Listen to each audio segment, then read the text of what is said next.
Aujourd'hui, dans le cadre de Zeb for Everyone, on va se réunir avec toutes les équipes de Zeb justement. Et donc du coup, avec Mathilde, on va être en charge de préparer la sauce bolognaise pour ce soir. On se régaler. Ah, ça va Mathilde? Ça va bien toi? Ouais, ça va. T'as déjà fait une petite sauce bolognaise? Allez. Allez, regarde, une petite courgette pour chacune. Voilà, des petites carottes, s'il te plaît. Alors toi, dans le genre, je donne des belles leçons de vie inspirantes. Sincèrement, chapeau. Hein. Il t'est arrivé quelque chose de dramatique, un accident dramatique, et tu n'avais que 15 ans. Raconte un petit peu. Oui, donc j'avais 15 ans, c'était un vendredi soir et je suis partie en moto avec mon grand frère. Et sur le chemin du retour, il y a une voiture qui nous a percuté. Donc c'était un frontal. Et le conducteur de la voiture, en fait, avait bu et a fait un délit de fuite. Je me souviens pas du tout de l'accident, donc j'ai vraiment aucun souvenir, même d'être partie de chez moi. J'ai oublié quand même pas mal de choses avant l'accident. Par contre, mon frère, lui, se souvient de tout. Donc, c'est lui qui m'a expliqué tout l'accident, tout ce qui s'était passé, etc. Moi, sur le coup, j'ai eu la jambe arrachée, avec énormément de fractures. Lui, il y a eu une dizaine de fractures aussi. Moi, j'ai eu la gangrène et on a dû m'amputer en fait une semaine après l'accident parce que sinon, c'était ma vie en fait qui était en jeu. Ben alors, quand tu te réveilles, tu es une jeune fille de 15 ans, on t'annonce que tu n'auras plus ta jambe. Qu'est-ce qui se passe dans ce cœur de jeune fille et dans sa tête? Il se passe que j'ai très peur pour mon futur par rapport à mes relations, que ce soit sentimentales ou amicales, peu importe. Mais c'est vraiment ça qui m'a fait le plus de mal, où je me suis posé le plus de questions, et le sport. Ça a été quoi le processus? Ça a mis longtemps, cette acceptation de ta nouvelle vie?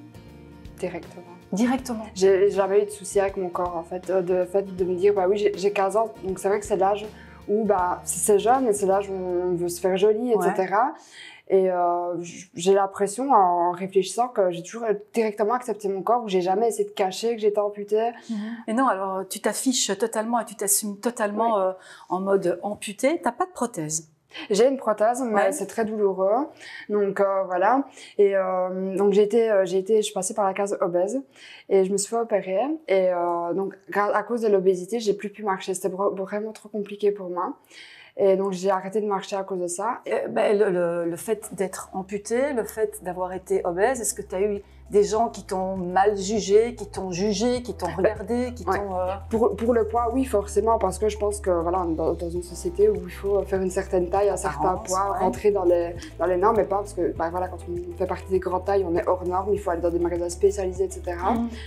Donc là, oui, forcément, j'ai été d'un côté rejetée. Et mon handicap, tout le monde n'est pas prêt à vivre avec, à s'afficher en fait. De vivre avec une personne amputée, je pense qu'on est plus ou moins tous capables, mais de s'afficher avec une personne handicapée, quelle qu'elle soit, mais handicap physique, parce que c'est plus interpellant qu'un handicap invisible. Du coup, je pense que ces gens-là ne sont pas prêts à subir eux aussi le regard des gens. Et donc oui, il y a des sortes de rejets. Il y a des gens qui acceptent, des gens qui n'acceptent pas, mais j'ai été confrontée forcément au rejet à cause de ça en fait. Et quand tu t'affiches de manière très jolie, presque effrontée de comment tu es, c'est pourquoi? C'est pour dire aux gens, voilà, acceptez-moi directement comme ça ou ne me prenez pas, c'est ça? Je vais avoir 30 ans, ça va faire 15 ans que j'ai été amputée, ça fait partie de moi, ça fait partie de la personne que je suis devenue. Donc c'est une manière effectivement de m'affirmer et de m'accepter et de me faire, d'imposer, en fait, je suis comme ça et pas autrement, je ne changerai pas pour quelqu'un en fait. Alors je sais qu'on a un beau point commun toutes les deux, c'est le shopping. C'est quoi justement ton rapport au shopping, à la mode, aux vêtements? Et depuis que j'ai perdu du poids, du coup, c'est beaucoup plus facile, comme je disais, et je prends un plaisir de dingue à m'habiller. Et alors, quand tu t'habilles aujourd'hui, tu fais en fonction de ce handicap? Jamais. Jamais? Non. Tu as envie aujourd'hui que ça te serve à inspirer positivement Oui, ok, c'est traumatisant, c'est triste, c'est sûr. On peut pas, voilà, chacun gère la tristesse et les événements comme ça à leur manière, du mieux qu'ils peuvent, je suppose, enfin, j'imagine. Mais il y a une vie clairement après peu importe l'événement traumatisant que la personne va vivre, il y a une vie après en fait. Quel beau message, vraiment. Franchement, tu peux être fière de toi. Merci. Bon, pas pour la cuisine, parce qu'à mon avis, on va devoir commander des pizzas, mais nous, on mangera bien quand même.